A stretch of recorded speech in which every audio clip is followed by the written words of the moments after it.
o compromisso que todos nós assumimos. Estamos em teu nome, em nome do professor Eurípides, em nome de todos os trabalhadores espirituais da casa e, sobretudo, em nome de Deus, iniciando a reunião da noite de hoje. Graças a Deus. Então, nosso amigo Andrade, Éder Andrade, pode fazer o seu estudo para nós. Muito obrigado.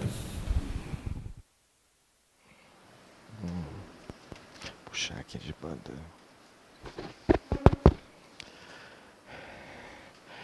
Boa noite a todos.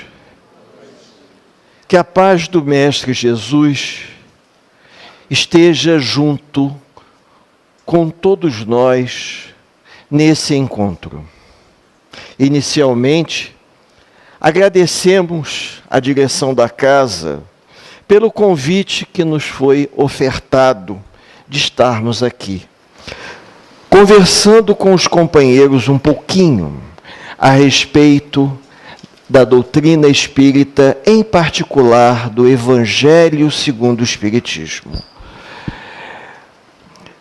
Na escolha do tema, procuramos abordar um assunto bastante presente nas nossas vidas: a ação dos espíritos do mundo corporal. Evangelho segundo o Espiritismo. Até porque, no nosso dia a dia, é muito comum nos questionarmos se os espíritos de fato podem atuar no mundo material.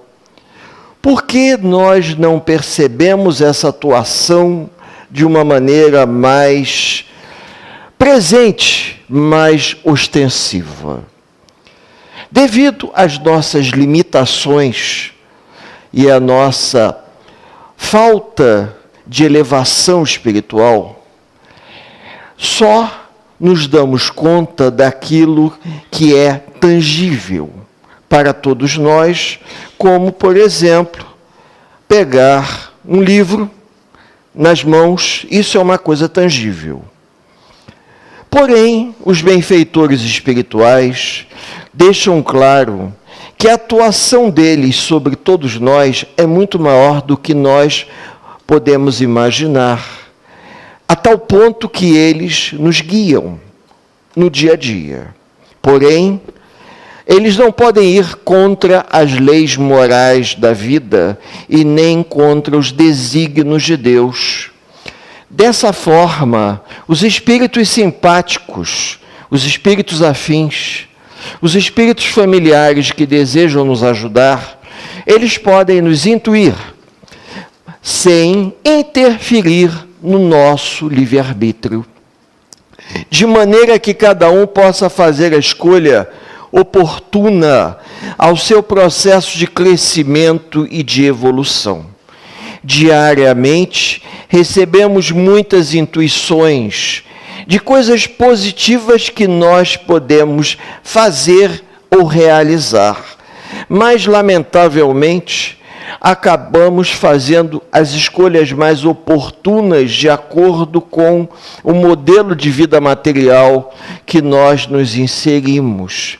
O companheiro aqui acabou de fazer convites a todos que serão feitos encontros nos finais de semana, um deles eu guardei, dia 20, aonde todos terão a oportunidade de estudar, todos terão a oportunidade de se esclarecer. A escolha é individual de cada um de nós. Nós, à medida que vamos amadurecendo o nosso senso moral, vamos percebendo que determinados valores do mundo material, por mais que eles despertem o nosso interesse, ou por mais que a gente tenha uma certa afinidade ou arrastamento, eles são passageiros. Os valores morais da vida importantes, esses não são passageiros nem transitórios, eles são perenes. E com isso, à medida que vamos percebendo através do estudo, da dedicação e do empenho, vamos ficando um pouco mais sintonizados, seria essa a palavra, e passamos a perceber quais os valores, quais são as intuições que realmente os benfeitores espirituais nos dão de peso para a nossa caminhada de vida. Aproveitando a dica do companheiro aqui, nós somos surdos diante dos convites que o mundo espiritual nos faz, porque nós escutamos, mas nós não ouvimos. Quando nós passamos a realmente a perceber, nós passamos a ter ouvidos de ouvir. Quando nós notamos que aquela ideia, aquele convite, aquela sugestão, ela não é por acaso. Ela vem de encontro às nossas verdadeiras necessidades reencarnatórias. O nosso crescimento depende fundamentalmente das escolhas que nós fazemos, independente dos grupos de estudo que a casa nos oferece. Por quê? São facilitadores, os companheiros aqui facilitadores. Mas quando a gente deseja realmente se melhorar, quando a gente decide, eu vou me modificar e vou tomar uma decisão, eu vou assumir um compromisso junto com a instituição para trabalhar em prol do bem, porque eu desejo me modificar, eu desejo deixar o homem velho que ainda me afino para trás. Aí nós passamos a perceber, dentro dessa interferência de informações que recebemos no nosso dia a dia, as palavras dos benfeitores espirituais quando nos dizem, mesmo chovendo, mesmo com tempo ruim, vá à casa espírita. Você tem muito mais a ganhar do que você possa imaginar. E aí nós vamos notando que algo diferente se passa, porque nós vamos nos capacitando em termos de aprendizagem, em termos de esclarecimento. A capacitação que a doutrina espírita nos oferece permite que a gente veja a vida num prisma diferente. Nós vamos compreendendo que não é apenas o domínio do conhecimento doutrinário, é um entendimento, é uma sensibilidade que a gente desenvolve para associar o estudo doutrinário a essa percepção, de maneira a perceber que não estamos aqui por acaso, a vida não se limita a uma única existência, já existíamos antes e vamos continuar existindo após a morte desse corpo físico, e que todo esse conhecimento, toda essa bagagem que os companheiros vão nos relatando, como agora fiquei sabendo de uma novidade, que Chico Xavier, a mãe de Chico Xavier, Maria João de Deus, rogou em prece que ele não nascesse dia 1º, e sim dia 2. Então, a gente vai aprendendo um pouquinho a mais, e esse pouquinho a mais vai nos capacitando a enxergar a vida. Nada acontece por acaso, e os benfeitores espirituais nos permitem estar aonde nós precisamos para o nosso crescimento, para o nosso aperfeiçoamento. Nós não reencarnamos na família errada, nós reencarnamos no local certo para o nosso crescimento, mesmo que para isso custe algumas lágrimas de sacrifício, ou o suor da perseverança, no intuito de nos reconstruirmos. Eu tive a oportunidade de ouvir uma música de um desses cantores sertanejos, não vou entrar em detalhes, senão por acaso alguém vai saber do que se trata, que ele diz: somos espíritos imperfeitos em processo de reconstrução.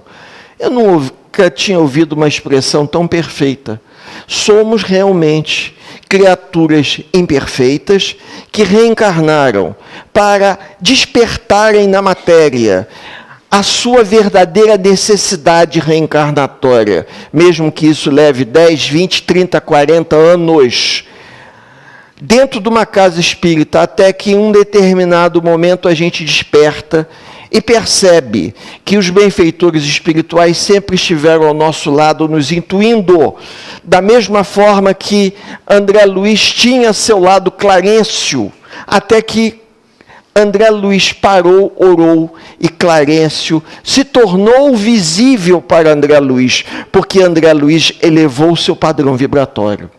E aí André Luiz fez a famosa pergunta: por que você não apareceu antes? E aí Clarencio responde: eu sempre estive aqui, você que não me percebia. Nós não percebemos a presença dos benfeitores espirituais porque estamos muito materializados, presos aos valores da carne, enquanto poderíamos já estar num processo de desprendimento. É difícil estar na Terra e não viver o formato, o modelo do planeta Terra. É um exercício de desprendimento para todos nós, para entendermos que se os benfeitores espirituais assim o desejarem, eles poderão atuar até mesmo na matéria orgânica, produzindo uma transformação.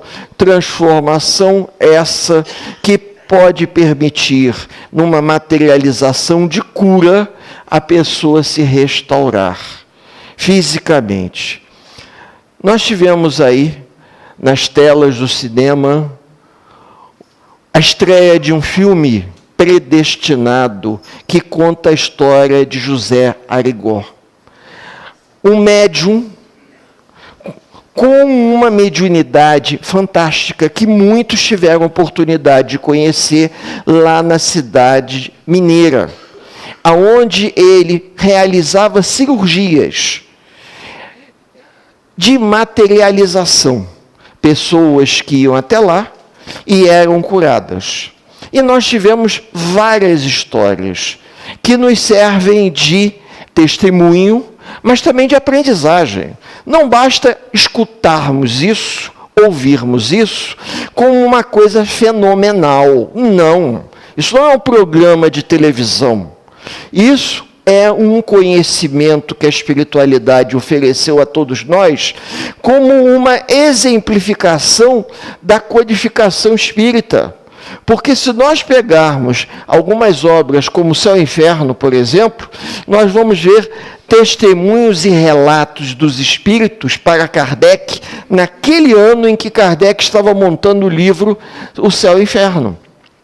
E se nós tivéssemos um pouco mais de paciência, porque a gente não tem, deveríamos exercitá-la, iríamos perceber que a codificação tem muita informação que nos ajudaria a melhor entender tudo o que se passa ao nosso redor.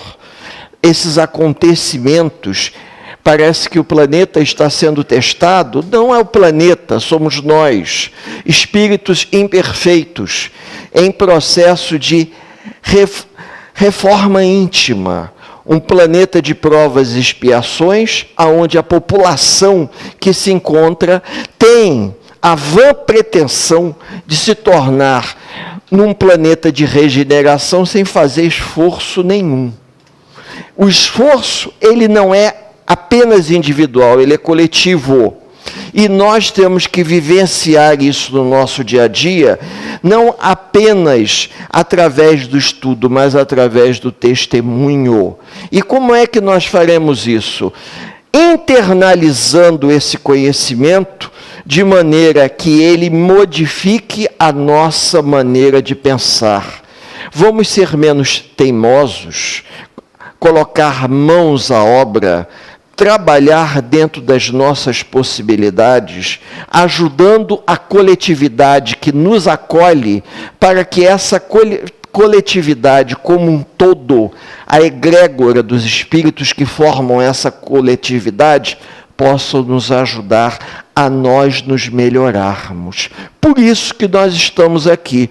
A Casa Espírita não é apenas um local de reunião, de estudo doutrinário, mas é um pronto-socorro de encarnados e desencarnados que são tratados aqui nos dois planos da vida, à medida que vamos estudando e vamos aprendendo, porque vamos calibrando a maneira com que enxergamos o mundo em que nos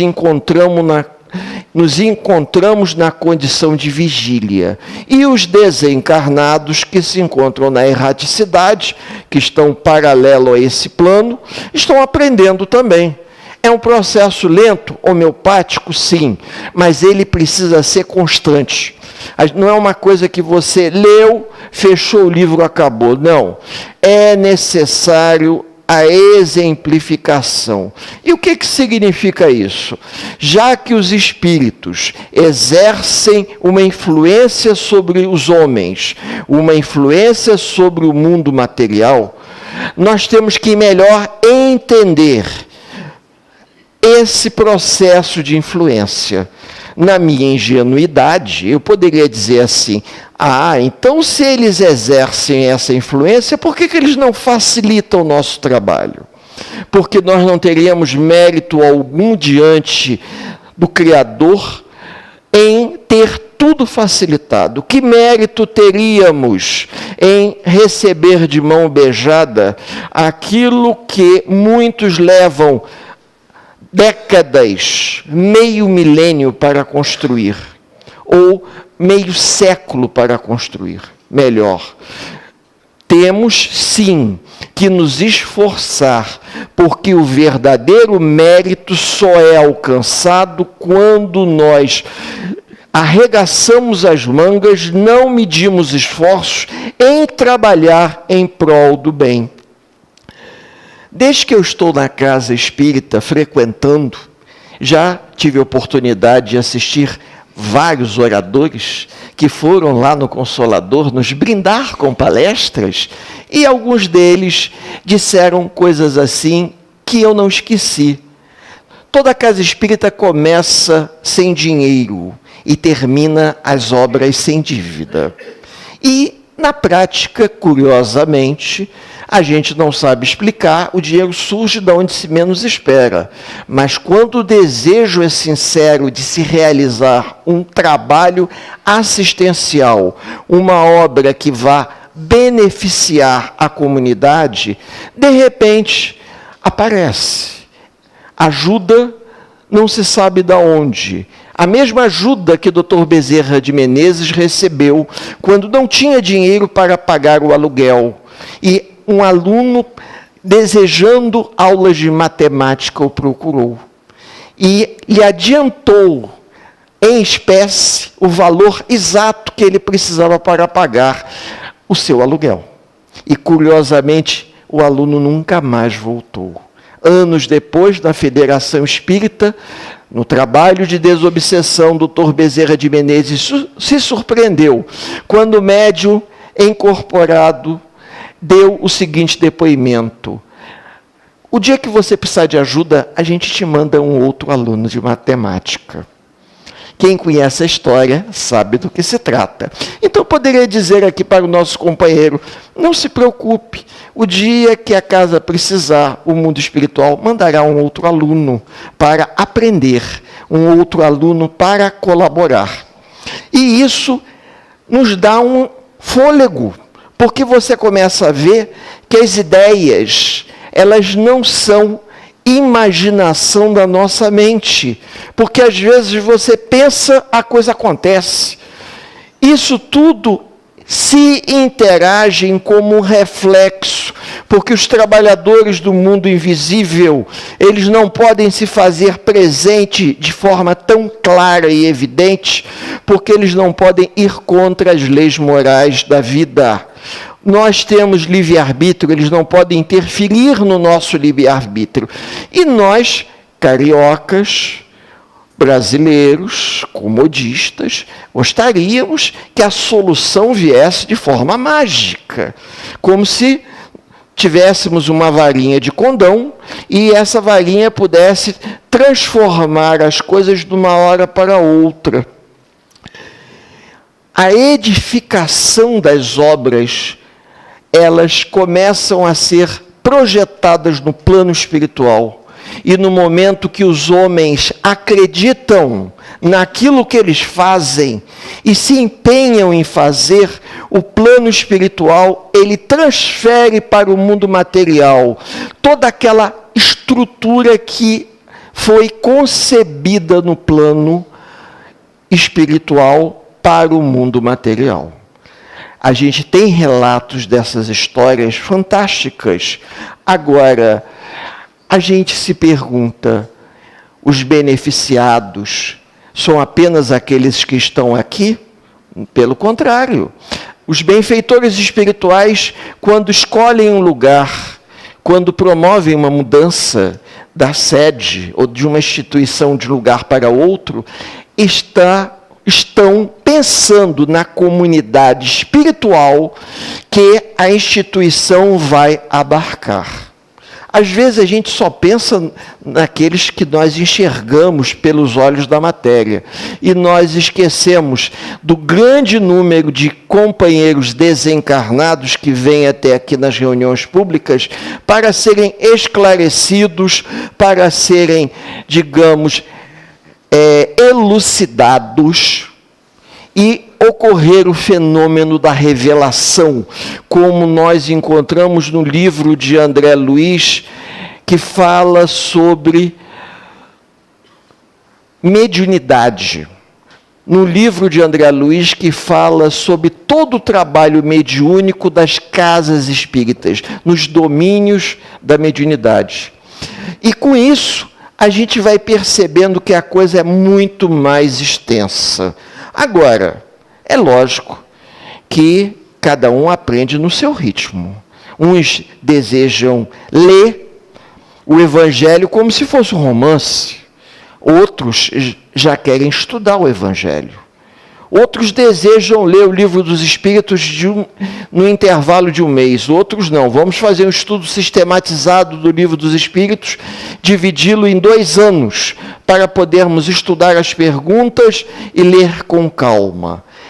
O processo de aprendizagem vai nos dar a entender que os benfeitores espirituais, por intermédio dos médiuns e por intermédio dos próprios homens, vão atuar de tal forma que os homens serão ajudados pelos próprios homens. Em outras palavras, os encarnados serão ajudados pelos encarnados por intermédios dos espíritos desencarnados.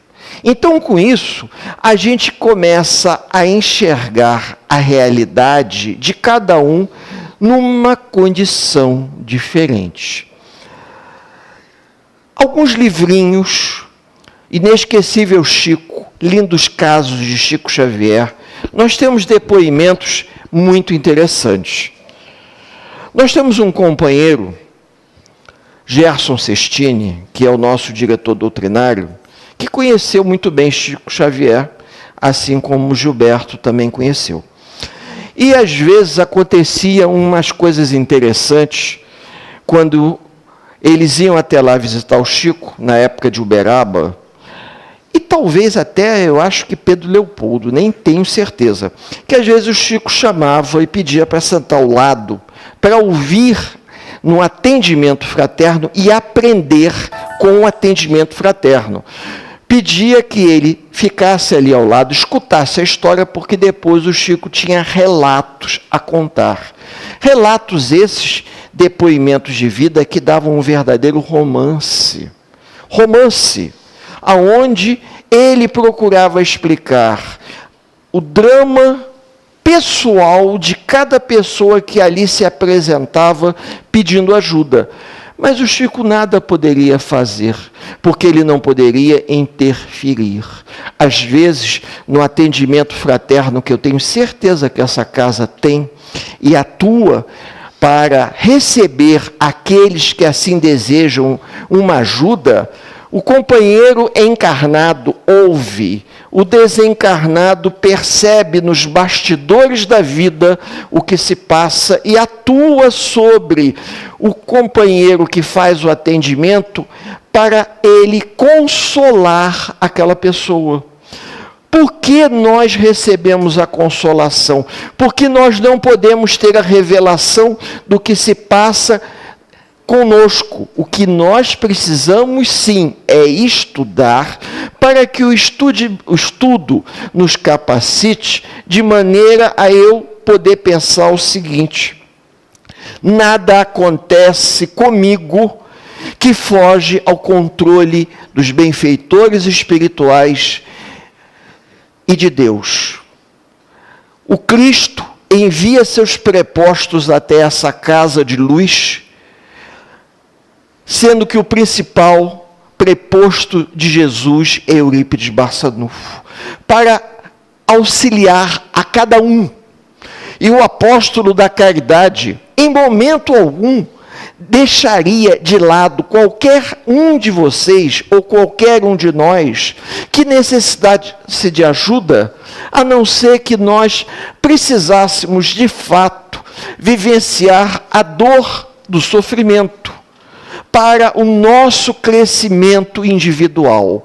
Mas essa dor desse crescimento pode ser contornado através do estudo, porque o arrasto do sofrimento devido à falta de esclarecimento, ela pode ser contornada se nós compreendermos que se faz necessário a dor, porque pela lei da ação e reação, ninguém colhe aquilo que nunca tenha plantado. Se a ação dos espíritos, ela é tão ostensiva quanto a gente vê no Evangelho e no Livro dos Espíritos, a gente se pergunta, então eles podem nos favorecer? Sim, através do sono no desdobramento, mas à medida em que eu tiver a aceitação, a compreensão, fatalmente eu vou chegar a uma expressão típica que na doutrina espírita nós usamos, que é resignação. E o melhor adjetivo para resignação seria a fé raciocinada. Quando eu tenho a fé raciocinada, eu posso sentir a dor da dificuldade, mas o arrastamento do sofrimento nós não vamos ter. Com isso, o esclarecimento que a doutrina nos oferece é aquela homeopatia que tarda, mas não falha, porque eu cheguei aqui num quadro de sofrimento. Quantos companheiros encarnados e desencarnados já não subiram essa escada na esperança de ouvirem uma palavra de consolação? A consolação chega, mas o estudo esclarece e vai facilitando, vai aliviando o peso, porque o desespero, ele é reflexo da falta de informação. A gente deseja, isso é uma característica talvez da nossa cultura, nós gostaríamos da solução do problema para ontem. E com isso a gente espera que a espiritualidade resolva tudo para amanhã, sem que a gente não passe pela dificuldade. Devemos parar, colocar a mão na nossa consciência, porque páginas como a que o companheiro leu do livro Sinal Verde, tá? É uma oportunidade de nós irmos homeopaticamente nos melhorando, tá? Nós irmos nos melhorando. Por quê? Porque muitas das vezes, eu não quero ouvir o que eu preciso.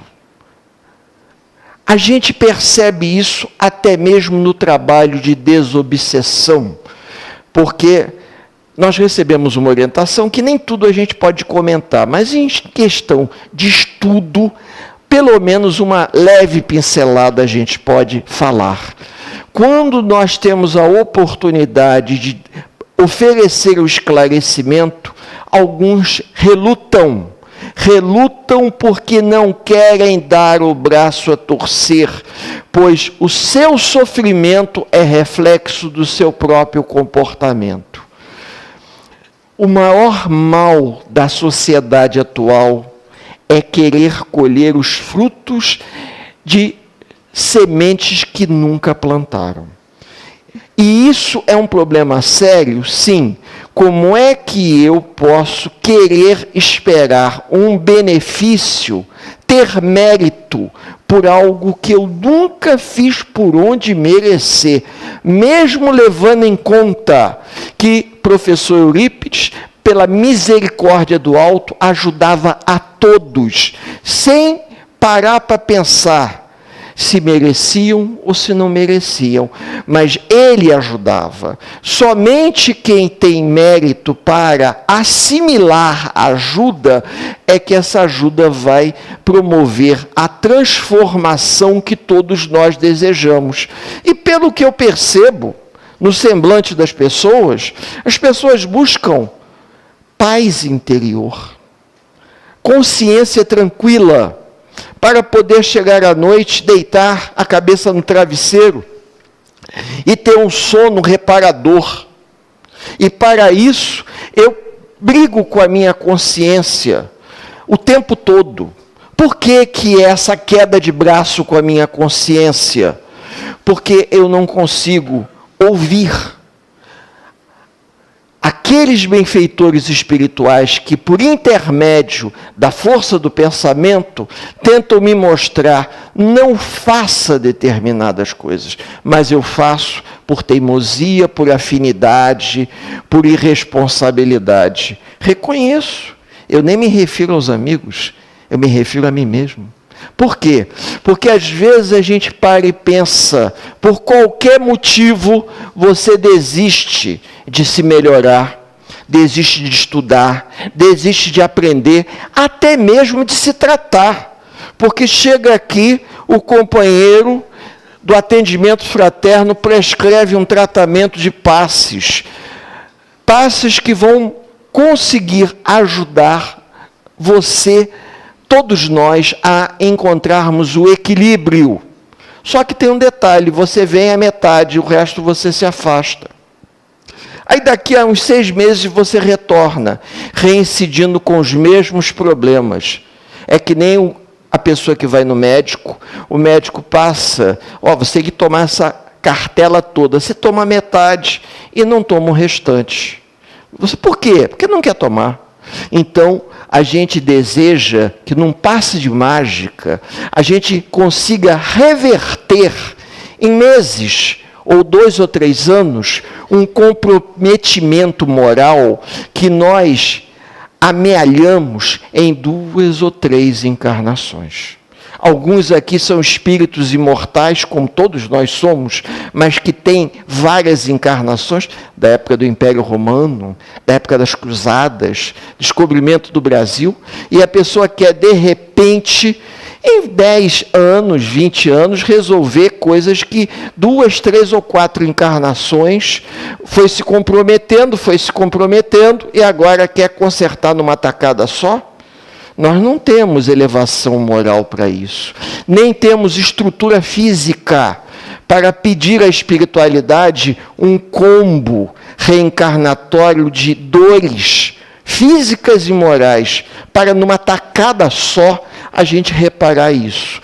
Quem leu no livro Memórias de um Suicida, na 3ª parte, O Homem Velho, quando Camilo Castelo Branco conta a história dos seus companheiros que estavam na enfermaria do Hospital Maria de Nazaré, que devido ao desespero e o sentimento de culpa, pediram para reencarnar, trazendo todas as possíveis doenças, para tentar resgatar numa tacada só. Isso não é para qualquer um. Nós somos indivíduos fragilizados pelo sentimento de culpa que somos portadores e estamos tendo a bênção de nos melhorarmos homeopaticamente através do estudo. Se os benfeitores que nos ouvem sabem das nossas fraquezas, eles vão nos ajudar, mas nós também temos que nos ajudar. Fazendo o quê? Estudando, lendo, conhecendo, mas acima de tudo, botando em prática, dando um testemunho. E o que seria dar um testemunho? Deixar de lado o nosso comodismo tradicional, arregaçarmos as mangas e pensarmos o seguinte: está chegando aí o final do ano. Eu prestei atenção, acho que prestei atenção ao que o nosso companheiro falou na introdução, que parece que o Natal está vindo. E com o Natal deve vir as cestas natalinas. E quando eu entrei, eu sempre me lembro de, ao entrar, tem um carrinho de supermercado aqui na entrada, não tem? O que a gente pode fazer? Eu não vou mudar, eu não vou deixar de ser quem eu sou de hoje para amanhã. Até porque está complicado. Mas eu posso dar uma espanada e posso pensar o seguinte: eu não vou me modificar, mas eu posso ajudar alguém que precisa mais do que eu. Eu posso ajudar alguém a que termine um ano difícil como foi esse, com um pouco mais de conforto moral. O conforto moral que pode ser oferecido através de, pelo menos, um alimento mínimo. Um alimento que vá contribuir numa cesta básica, ou até mesmo um alimento que será distribuído aos moradores de rua, a indivíduos que ficam embaixo de marquises, que não são poucos, viadutos, criaturas que não estão ali por acaso, não são indivíduos que desistiram da vida por acaso, indivíduos com processos de perturbação, em desequilíbrio, processos obsessivos, pessoas que já desistiram de viver. Em São Paulo, o número de moradores de rua é algo surpreendente. Nós já tivemos a oportunidade de ter um contato direto, e a gente percebe que são pessoas que desistiram da vida. E nós estamos aqui, tendo a lucidez de tentar nos reinventar para nos melhorarmos. Como disse a música do sertanejo, somos pessoas imperfeitas em processo de reconstrução. Todo dia eu estou me remendando um pouquinho. Estou me remendando por quê? Porque todo dia eu me rasgo. Então eu preciso me remendar. E esse processo de remendo se dá através do pensamento. Não basta só falar, eu tenho que fazer. Porque se eu falo e saio daqui e não faço, muitos desencarnados vão me acompanhar para ver se... Será que esse camarada fala e faz o que ele diz? Então, eu tenho que ter esse cuidado, porque, como disse Paulo de Tarso, uma nuvem nos acompanha de desencarnados. O processo de melhora, ele é interativo.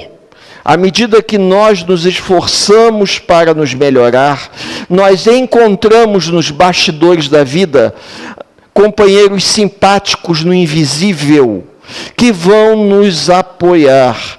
É nesse momento em que eu sinto aquela disposição inesperada de fazer algo, nem que seja colocar a cadeira no lugar depois que todo mundo foi embora. Esqueceram de apagar a luz, ou esqueceram de fechar a janela. Vou ser um dos últimos a sair, que eu não sou trabalhador da casa, mas o que me custa colocar a cadeira no lugar, pegar um copinho que deixaram ali no chão, fechar, desligar o ventilador, lembrar, o ar-condicionado ficou ligado. Isso tudo nós estamos pensando de forma coletiva.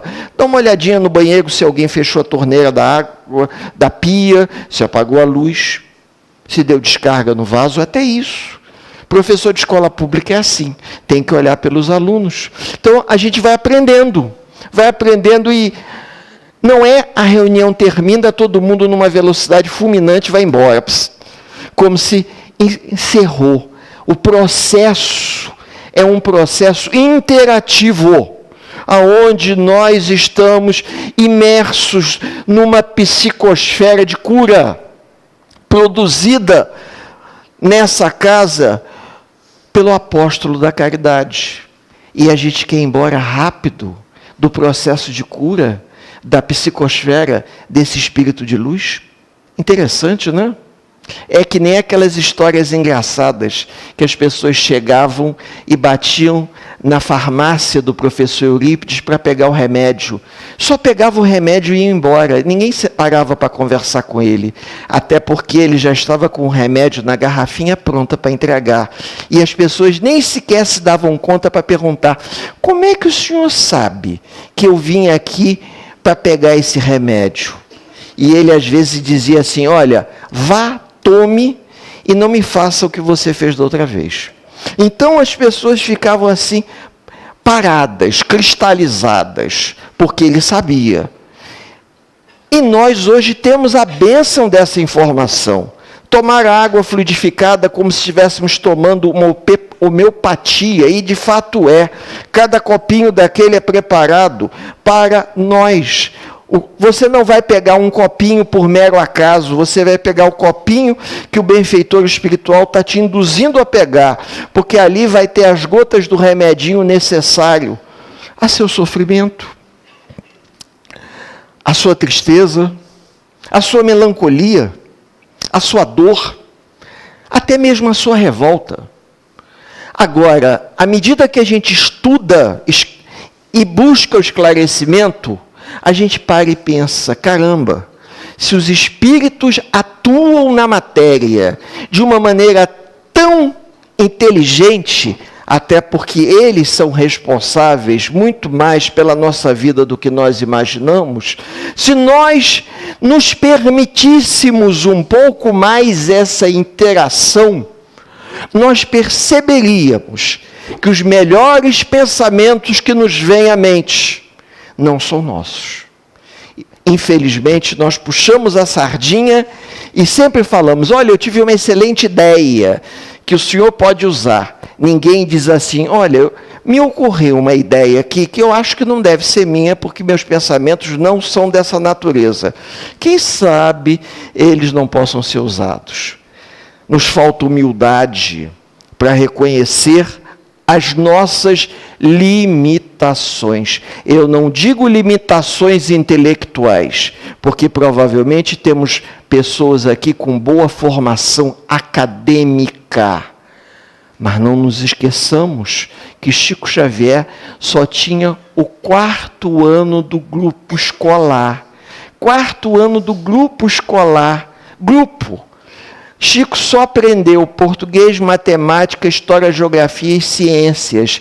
Ele só sabia o necessário para trabalhar. Mas a espiritualidade o capacitou, porque ele se dispôs de coração.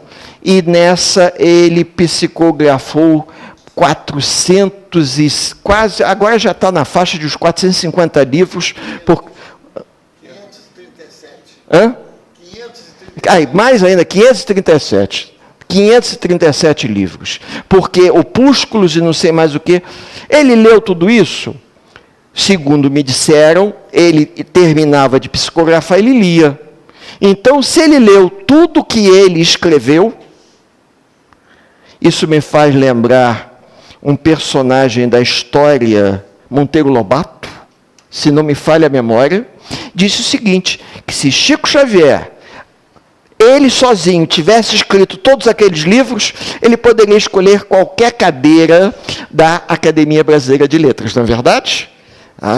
Então, essa capacitação, ela se deu pelo amor. A capacitação, ela se dá quando nós abrimos o nosso coração em processo de trabalho. Às vezes a gente se surpreende quando as tarefas começam a chegar e você diz assim: caramba, eu não esperava, realmente não esperava a oportunidade de estar aqui com os amigos. Aconteceu, A espiritualidade nos ofereceu oportunidades e nós temos que compartilhar, porque nós também estamos aprendendo. À medida que nós conversamos, a gente aprende. É um processo interativo que vai até o final dessa encarnação. É um trabalho assíduo. Enquanto tivermos vitalidade física e mental, nós estaremos aqui, aprendendo, à medida que achamos que estamos compartilhando. Porque a espiritualidade, ela nos mostra à medida que amadurecemos moralmente. Todos aqui já devem ter tido a oportunidade de ler um livro mais de uma vez.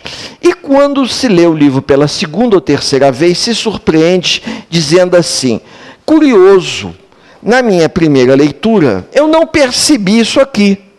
Na vida é algo parecido. Num determinado momento, você se dá conta de algo que, ao longo de toda a sua existência, você não havia percebido. Por quê? Porque você amadureceu. Aí, nesse momento do amadurecimento, aquela informação, ela passa a fazer sentido. Nós já tivemos a chance de ouvir palestras que, por alguma razão que não sabemos explicar, a informação ela ficou registrada na mente. Passaram-se anos, até que um dia, lendo um livro, eu encontrei a resposta. Aí fiquei assim: gente, como é que pode? Como é que eu guardei essa informação e hoje eu estou tendo a explicação? Os espíritos produzem isso.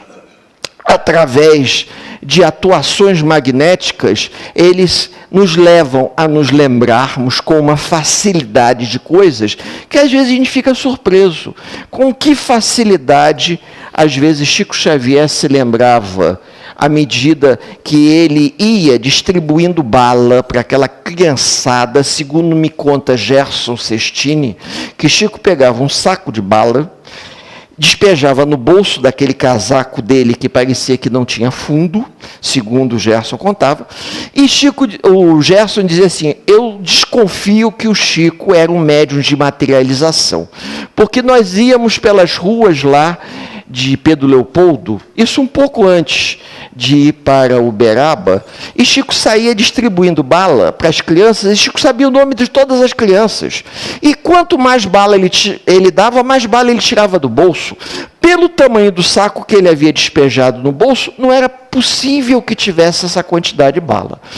A gente ouve isso e acha até engraçado, mas se vocês pegarem o livrinho, eu acho que Inesquecível Chico, que Gerson Sestini e Romeu Grise organizaram, tem essa história linda, que mostra que o amor é possível realizar quando o nosso sentimento é sincero, quando nós alcançamos a elevação moral que nos permite interagirmos com o plano espiritual.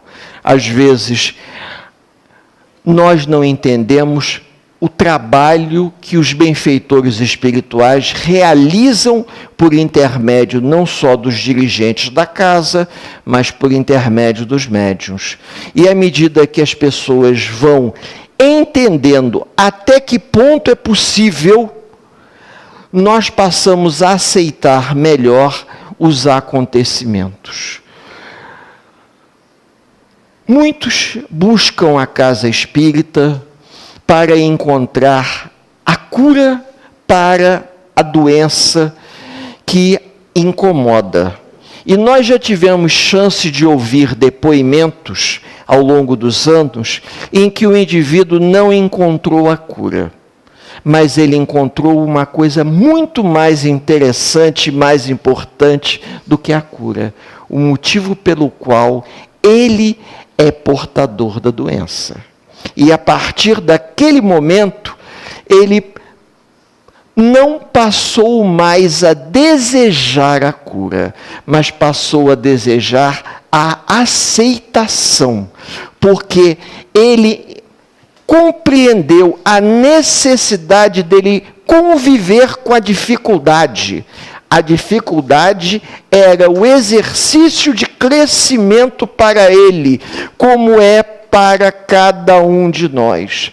As dificuldades que existem no nosso caminho, muitas provavelmente escolhidas por cada um de nós antes de reencarnar, são os desafios reencarnatórios que nós solicitamos do alto para o nosso crescimento. E quando a gente percebe que os benfeitores podem nos ajudar, eles vão nos curar à medida em que nós amadurecermos moralmente para melhor aceitarmos o sofrimento físico ou moral que somos portadores. A paz que nós desejamos não é a paz que o mundo oferece. É a paz interior da consciência tranquila, mesmo sendo portador de uma doença que pode gradativamente levar ao nosso processo de desencarne ou a uma limitação física muito grande. Mas se isso representar o meu crescimento, a minha melhora de ordem moral, que assim o seja, desde que eu compreenda isso e esteja em paz comigo mesmo.